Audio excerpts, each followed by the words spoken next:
افکار سڑے کردار گرے، ایمان لٹے اخلاق جلے، انسان نرے حیوان بنے۔ دنیا نے آخر محنت کو پہچان لیا۔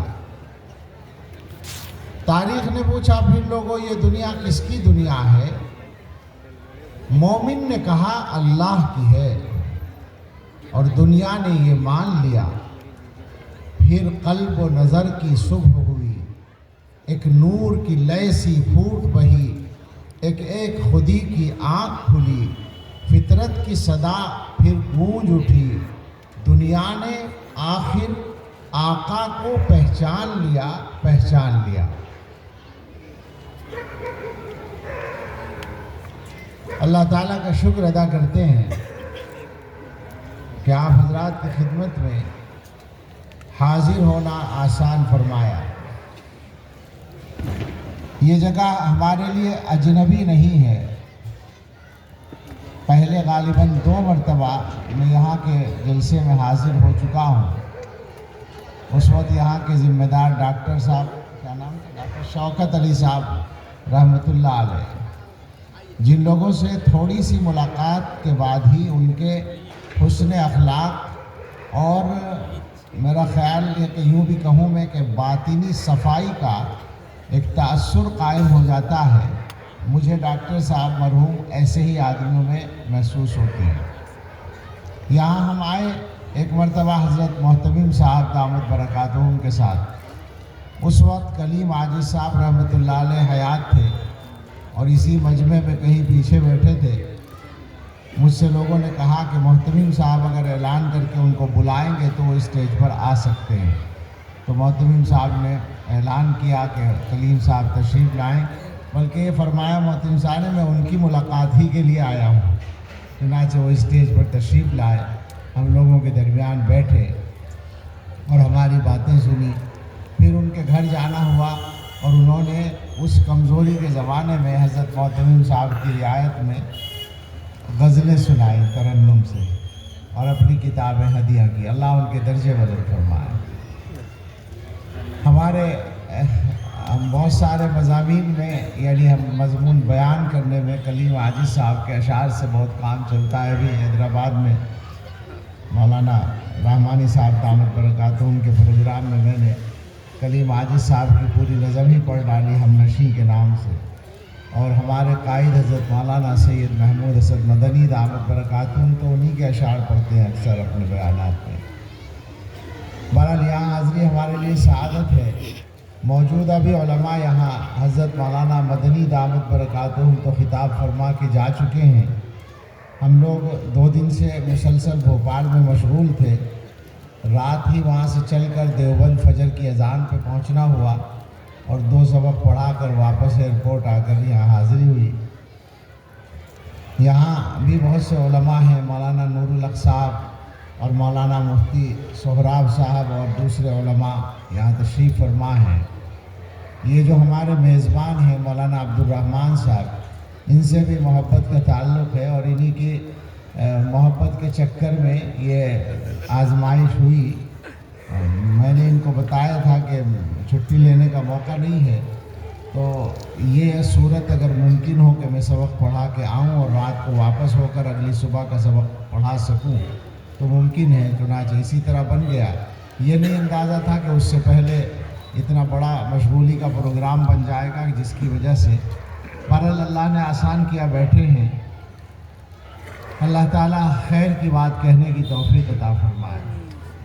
آج کل کے حالات میں بہت ساری باتیں کہی جاتی ہیں اور کہنے کو جی چاہتا ہے، اور اس بندے ضعیف نے بھی بعض باتیں اپنی حیثیت سے بڑھ کر ملت اسلامیہ سے بھی اور اپنے برادران وطن سے بھی گزشتہ بیانات میں کہی ہیں، لیکن ظاہر ہے کہ ہر بات کا ہر موقع نہیں ہوتا۔ ہماری جو اصل بات ہے، ہمارا جو اصل موضوع گفتگو ہو سکتا ہے مسلمانوں کی کسی بھی ملاقات میں، وہ بڑی ملاقات ہو یا چھوٹی، یعنی بڑا مجمع ہو یا مختصر میٹنگ ہو، ہماری